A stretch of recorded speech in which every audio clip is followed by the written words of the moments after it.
Hello and welcome to 12 noon.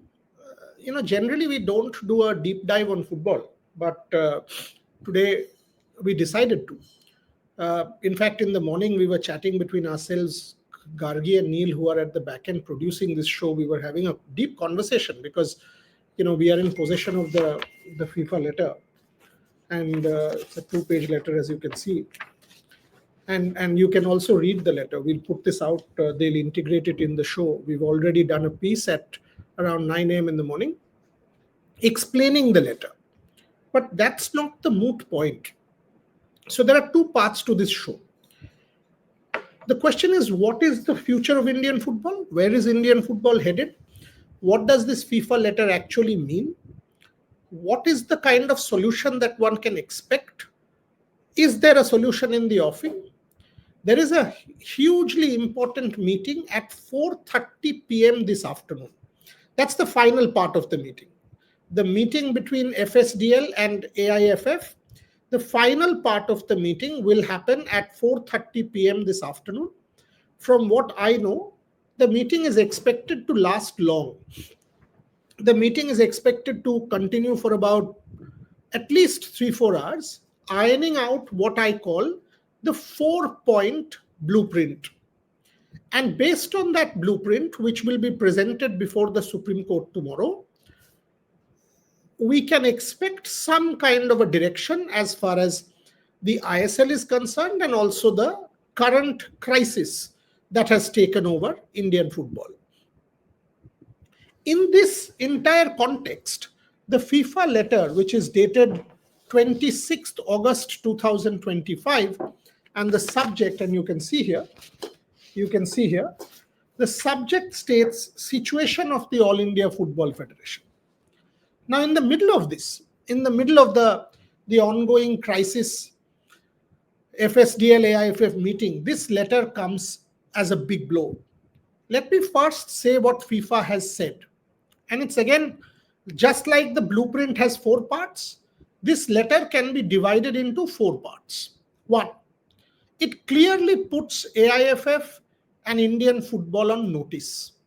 It expresses acute disappointment at what is going on.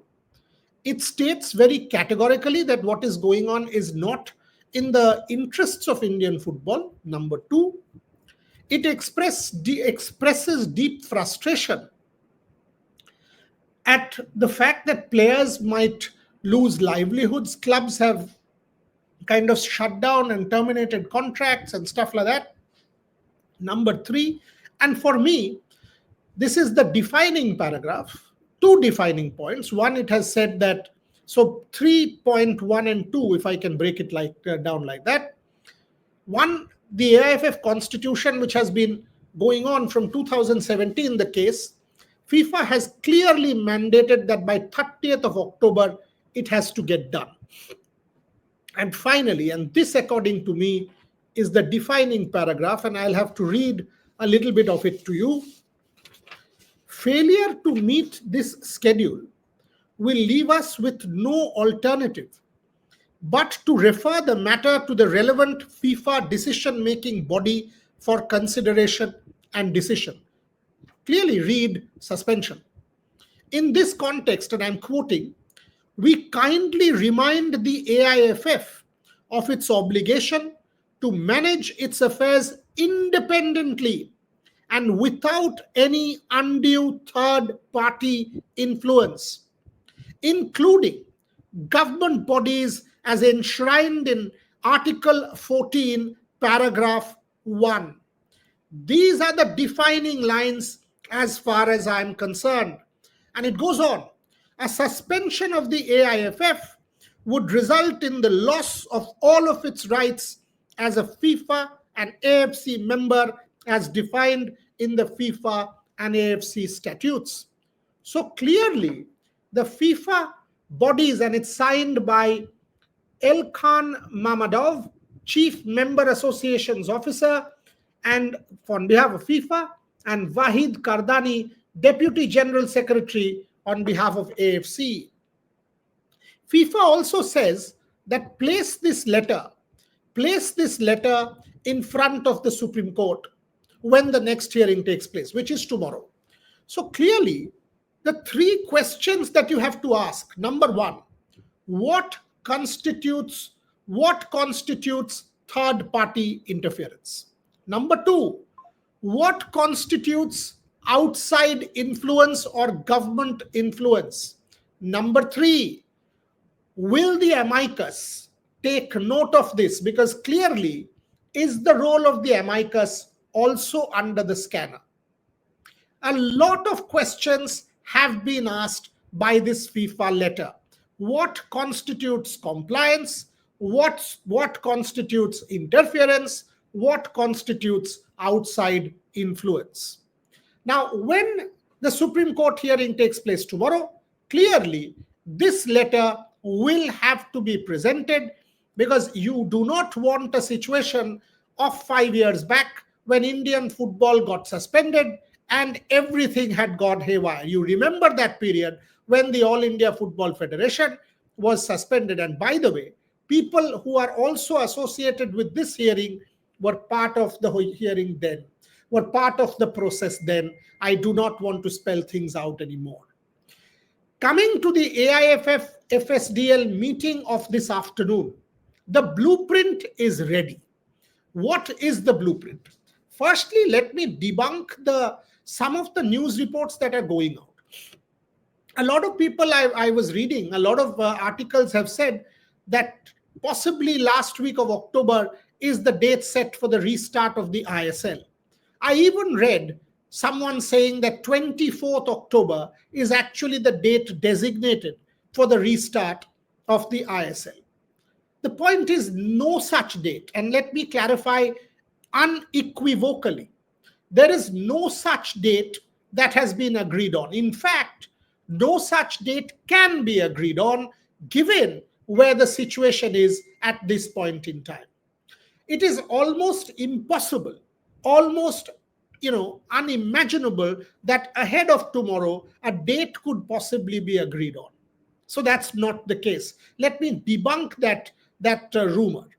Number two, it is also a fact that both sides are keen on holding this season of the ISL. And in order to do that, you have to keep in mind three things: the FIFA window in September, the FIFA window in October, and the FIFA window in November, which is when the national team takes over the players and plays.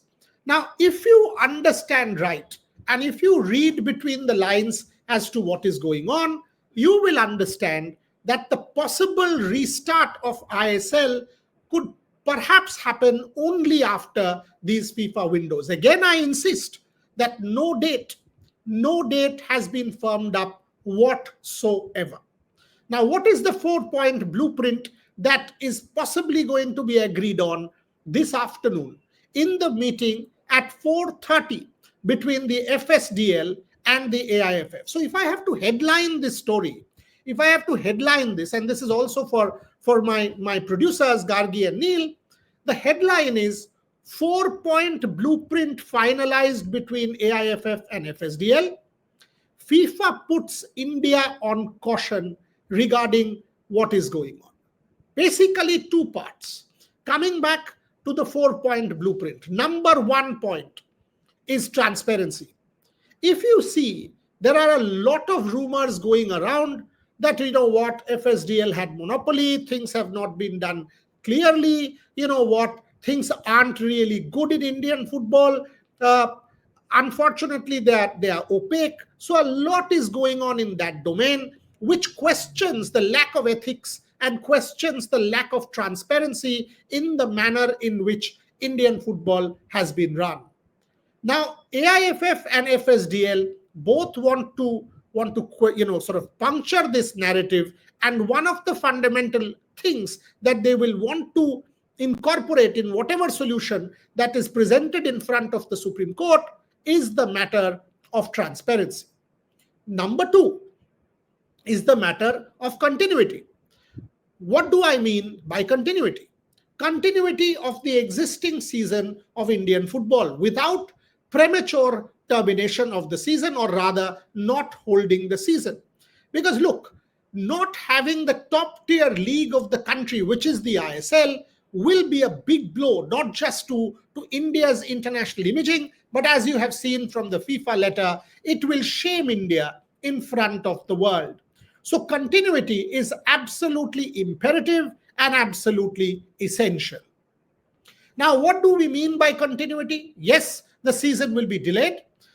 Generally, the season starts around the middle of September, but that is not going to be the case this time round.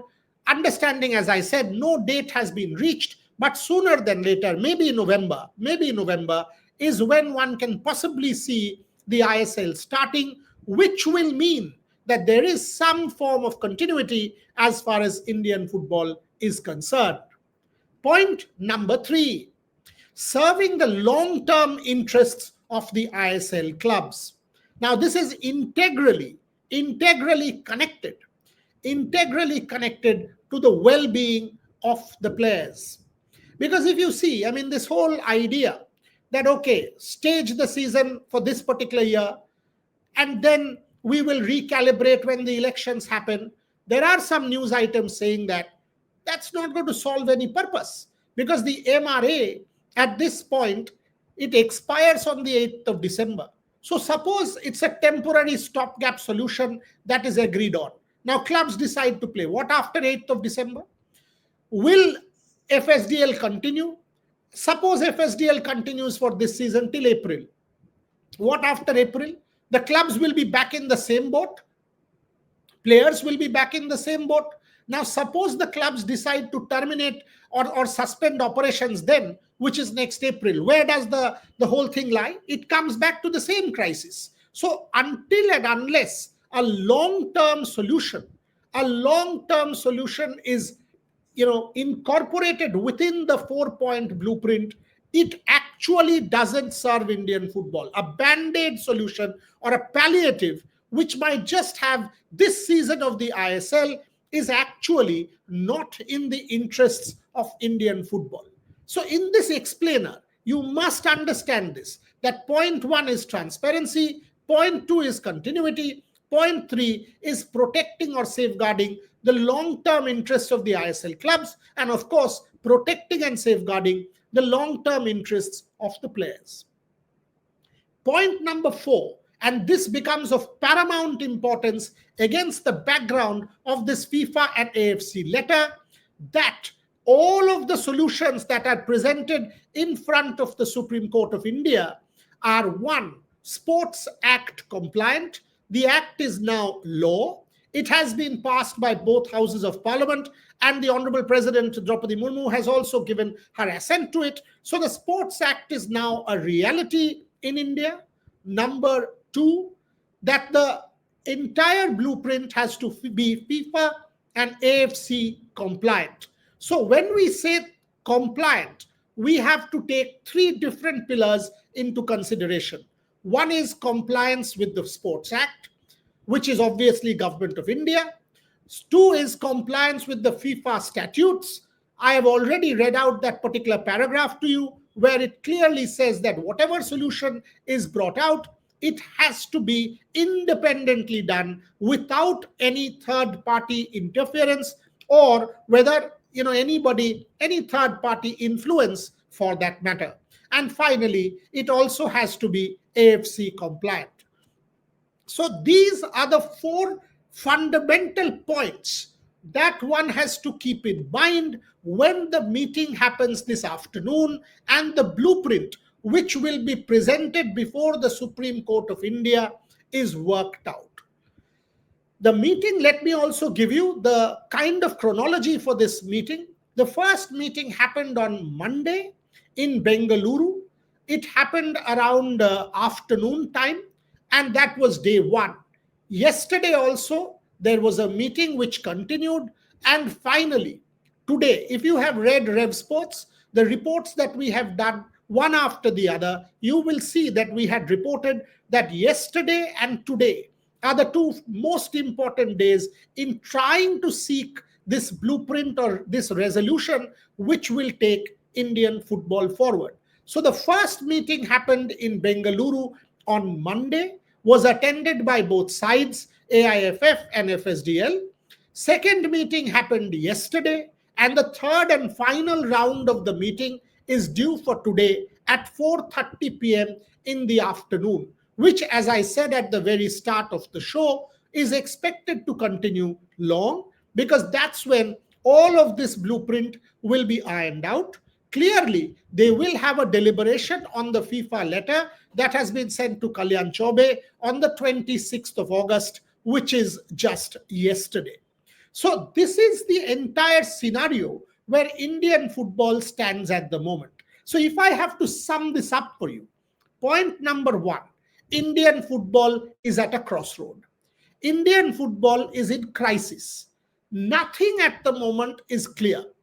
No date for ISL. The constitution is not yet finalized, and FIFA has now put the guillotine on the head of the AIFF, saying that you have to go and finalize the constitution by the 30th of October, acceptable to the Supreme Court and compliant with FIFA and AFC statutes. Number three, clearly this can only be done if the elections happen, and the elections are then ratified properly based on this constitution, which has to be acceptable.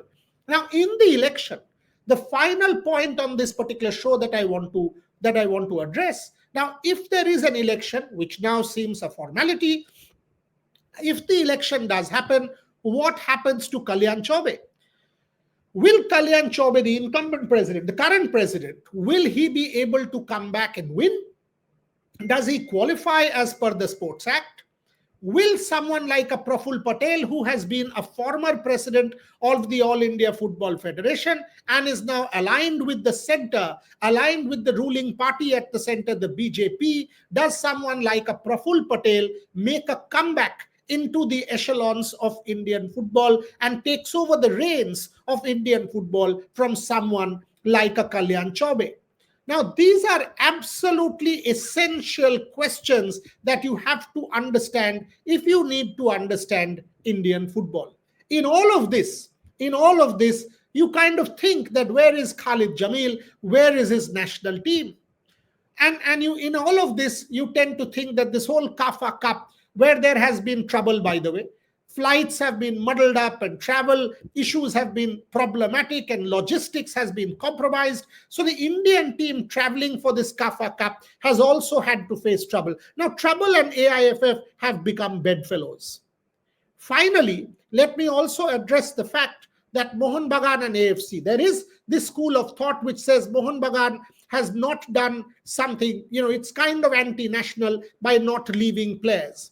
Now, there are two sides to the story. One, according to the law, Mohun Bagan is only under compulsion to leave players in the FIFA window. But the other point is, and again, I'm quoting FIFA statutes, that Mohun Bagan, by playing the AFC, not just Mohun Bagan, FC Goa, or for that matter, any club, they are actually representing India, and points will be garnered if Mohun Bagan and FC Goa are able to do well at the AFC level. Now, if they don't, then the points that India gets in future, the number of spots that can come to India might also go down. So when you say AFC, and is it relevant or not, saying a club is playing, please understand that according to FIFA and AFC statutes, the point come to the country and the number of slots the country gets in the AFC Champions League based on the performances of the clubs that are representing. So Mohun Bagan and FC Goa are representing India.